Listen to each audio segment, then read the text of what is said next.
This story is called The Wages of Sin by Graeme Reynolds.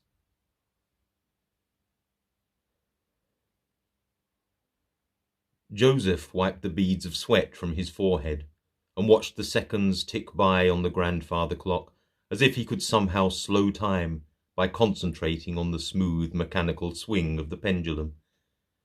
The clock dominated his workshop, an exquisite example of the finest craftsmanship London had to offer, according to the salesman.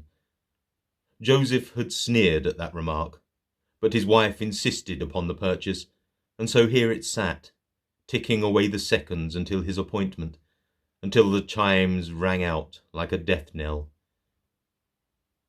He waited for the clock to fall silent, then exhaled a breath he hadn't realised he'd been holding, and got up from his chair. There was no use in putting matters off any longer. He'd promised to deliver the devices today, and if nothing else, he was a man of his word. Besides, he needed the money. His financial situation was precarious at best. The new factories to the north of the city were mass-producing mechanicals at such high volumes and low prices that it was impossible to compete. No one cared about whether an item had been individually designed and handcrafted, or whether it would last a lifetime with careful use. All that mattered these days was the cost.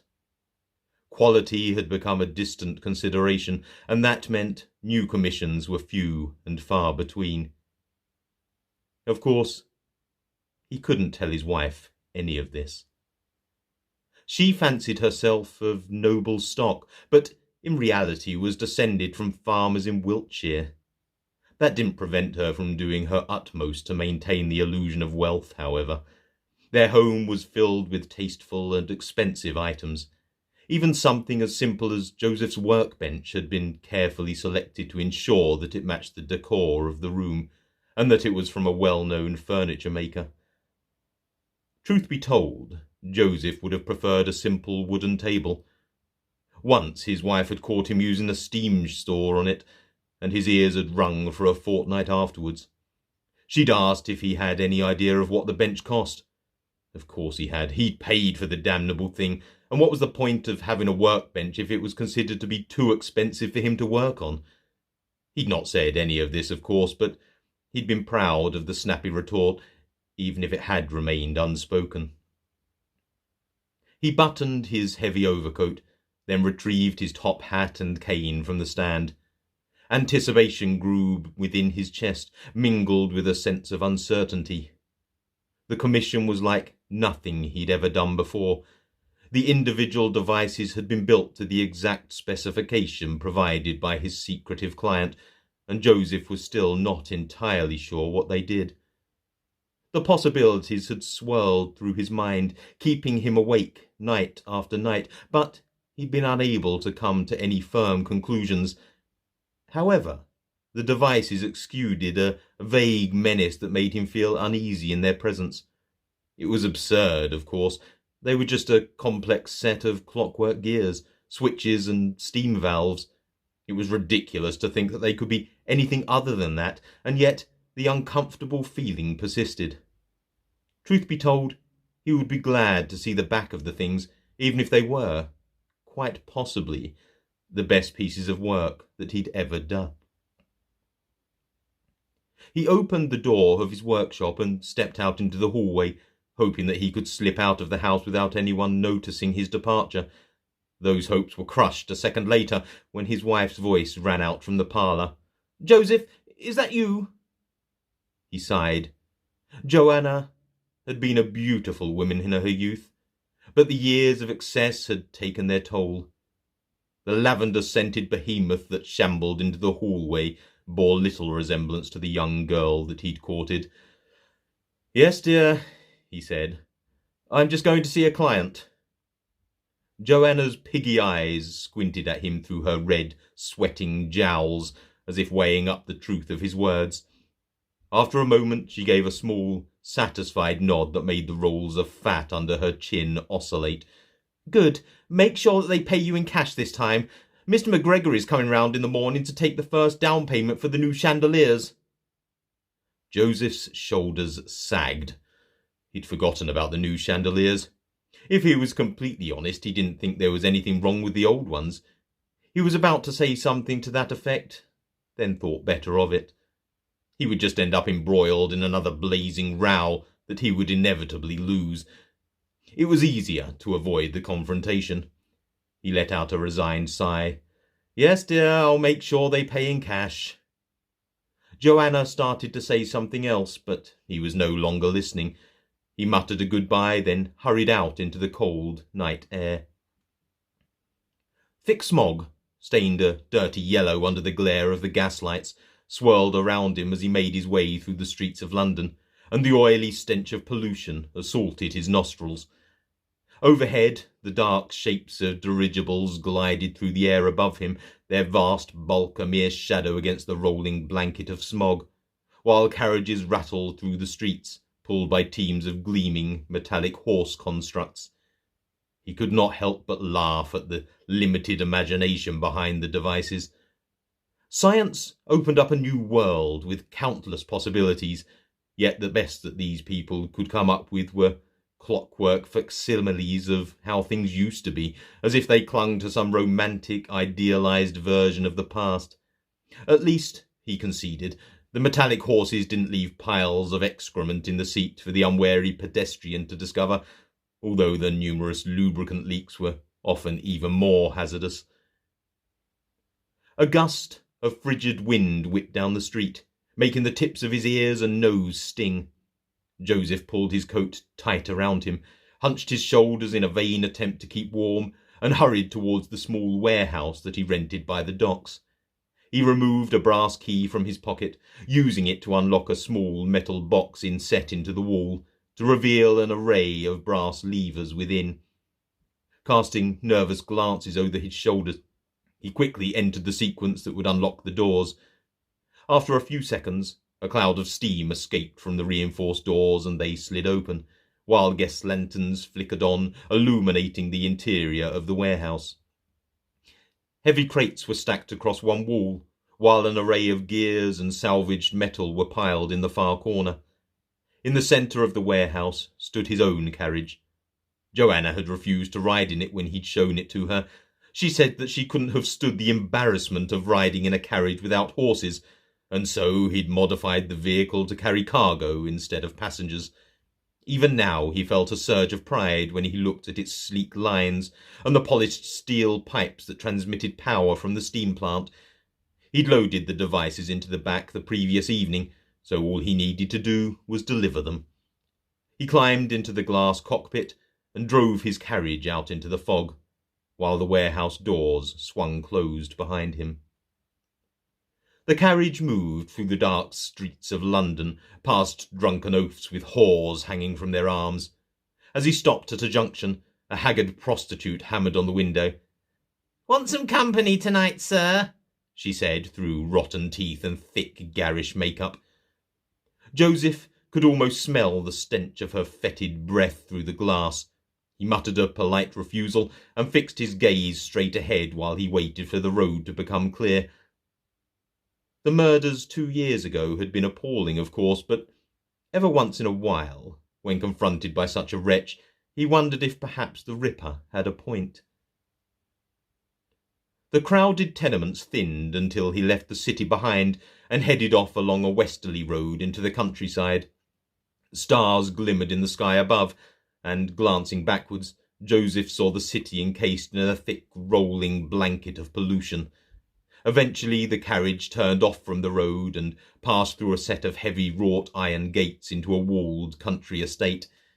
He journeyed for another few minutes along a tree-lined road before an imposing dwelling appeared at the end of the lane. Gas lanterns illuminated the front door, but the rest of the house remained in darkness, save for a single light burning in a first-floor window. Joseph stopped his carriage at the front of the house and opened the rear hatch of his carriage. 3 crates sat on hydraulic trolleys, which hissed into life as he activated each one in turn. He retrieved a beacon from the interior of the carriage and then walked towards the ornate oak doors while the hydraulic platforms followed on spider-like legs. He fetched the key from behind an overgrown laurel bush and unlocked the heavy wooden door, which groaned in protest as it swung open on rusted hinges. The hallway of the house would once have been grand, however years of neglect had taken their toll on the once fine building. Faded paintings hung on the walls, and everything was covered in a thick layer of dust. Footprints marked a path across the dirty floor leading up the rotting staircase. The smell of damp and mildew filled his nostrils as he ascended the worm-eaten stairs which creaked underfoot, barely supporting his weight. Joseph could not help but sigh with relief as he reached the first floor with both himself and the devices still intact. A faint light shone from under one of the doors. He rapped on it 3 times, then opened the door and stepped inside. The stench hit him like a physical force. Stale urine, combined with the unmistakable odour of sickness and death, permeated the air. He retrieved his handkerchief from his coat and held it up to his nose. The stink emanated from a 4-post bed at the far end of the room. Like the rest of the house, it had once been grand. Now the drapes were stained a dirty yellow beneath the thick layers of dust, and the damp atmosphere had warped the wooden frame into a twisted caricature of itself.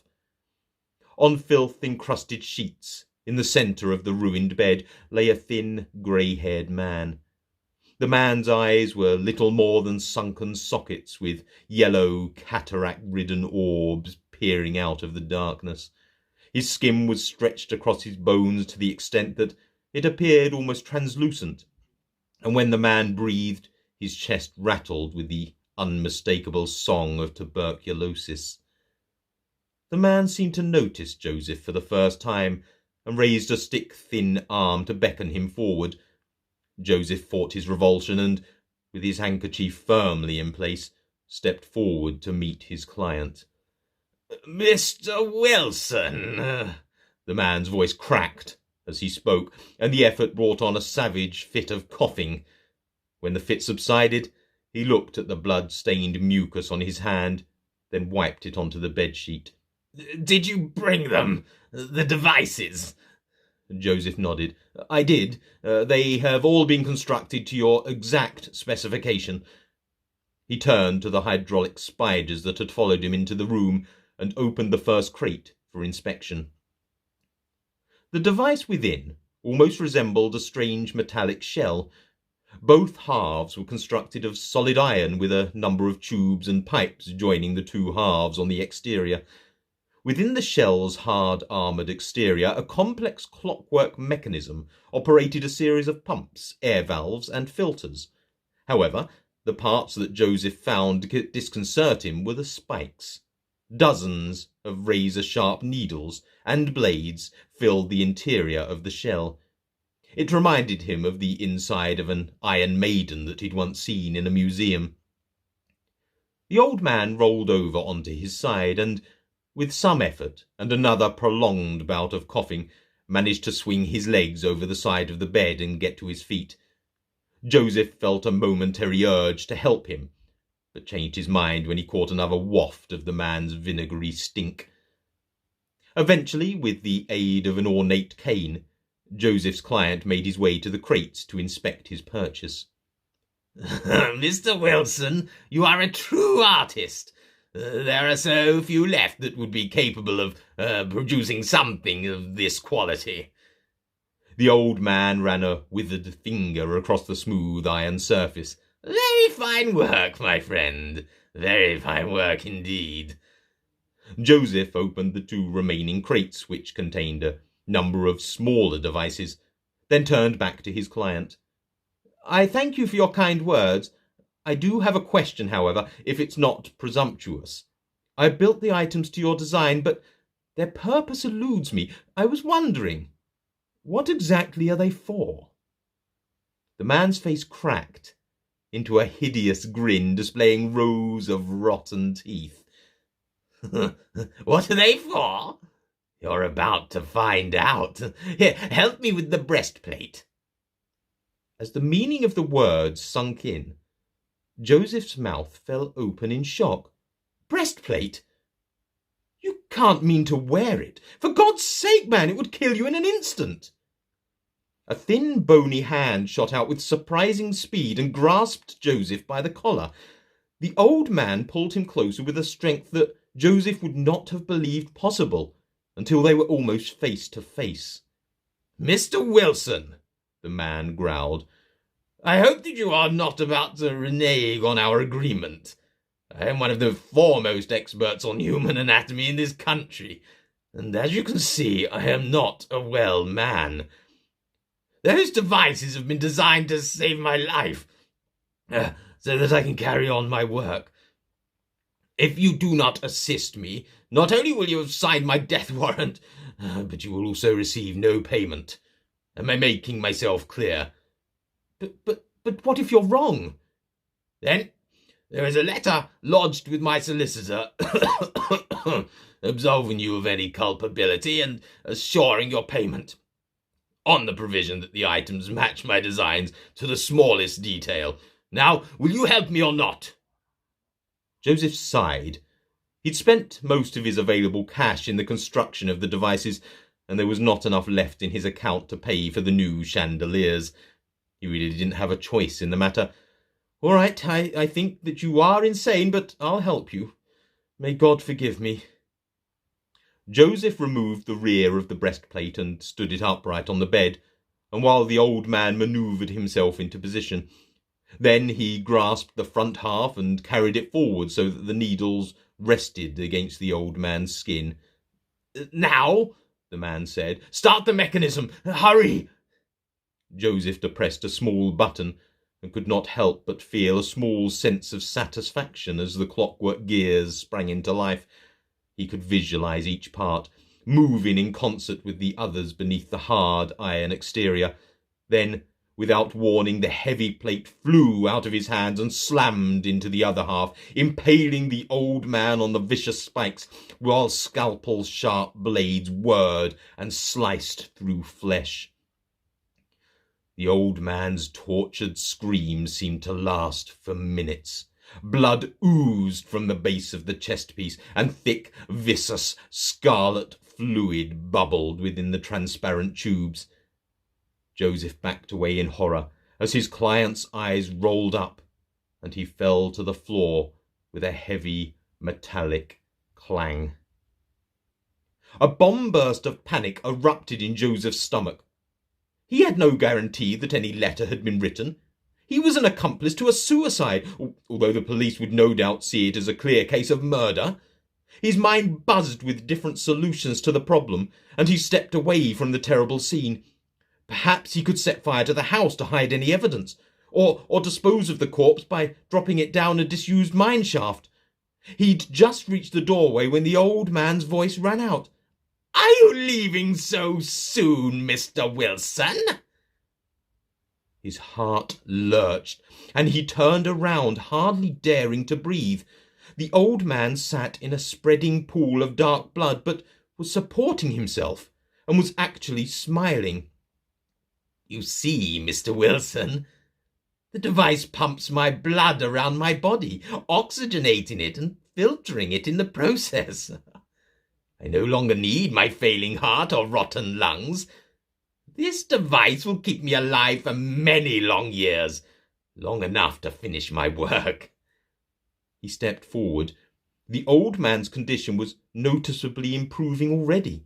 His skin had a rosy pink glow to it, instead of its previous jaundiced yellow parchment appearance, and the tubercular rattle in his breathing was hardly noticeable. "My lord, that's remarkable! The lives that this machine could save!" The old man laughed at this. "Save lives? Well, I suppose it could, but that's not why I designed it. These devices are tailored to my own anatomy. Now, enough idle chatter. Pass me the devices in that crate to your left, and be quick about it." Joseph reached into the crate and withdrew one of 4 cylinders that rested in the straw. He passed it to his client, just as his mind made the connection. "This is for your legs, but that means..." He thought about the devices and some of the things that he'd built into them. The client only smiled at this. "Yes, of course. What is the point of living forever if my withered limbs are unable to support me? How can I continue my work when my hands shake and the mere act of holding a blade is an effort?" The man opened the cylinder that Joseph had handed him to reveal an interior bristling with hidden motorized blades and dozens of needles. He placed the device around his left thigh, then screamed in agony as the magnetic seal slammed the cylinder closed around his leg. "Quickly, pass me the right thigh piece." Joseph pushed his mounting horror aside and followed his client's instructions, passing one device after another to the old man, then turning aside so that he would not have to witness the agonizing fusion of flesh and metal. After what seemed like hours, but it was in reality a matter of minutes, all of the crates were empty. Barely daring to breathe, Joseph turned to face the thing that he'd helped create. The old man was barely visible beneath the metallic shell, with only half of his face remaining exposed. Blood frothed and gushed through translucent tubes, and an array of blades slid from their housings to gleam in the candlelight, before disappearing beneath the iron and brass exterior. For Joseph could not bring himself to think of this monstrous creation as him any longer, clambered to its feet and stretched. It reached out and grasped a brass jug with a metallic fist, crushing it with ease. Then it turned to Joseph. "Your craftsmanship is without peer, Mr. Wilson.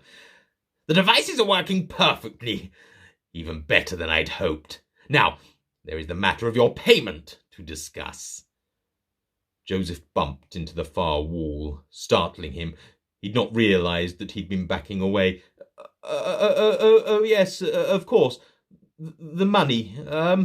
I don't suppose that you would be able to pay cash. It's just that I have some overdue bills that need to be paid."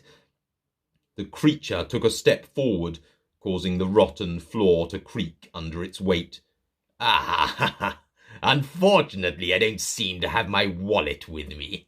Otherwise, I would have been happy to oblige you for a job well done.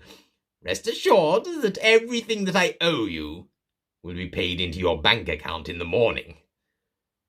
He would have been happy to accept this, get away from the terrible old man and try to forget what he'd seen. But there was the matter of Joanna. The loom inspector of her displeasure almost counteracted the terror and revulsion that he felt towards his client. Is there no way that you can give me at least a part payment now? You see, my wife—" The creature's face broke into a hideous, blood-stained smile. "Ah, yes, your wife. Joanna, isn't it? What? Do you not think that I would look into the background of the man I commissioned to do such important work? I will give you some advice, Mr. Wilson. Not all whores walk the streets. The worst of them hide in plain sight, leeching the lifeblood from those who fall under their influence. I, unfortunately, am unable to pay in cash, but I will try to assist you with your current financial predicament in my own way. You can call it a bonus for a job well done." Joseph could not meet its gaze.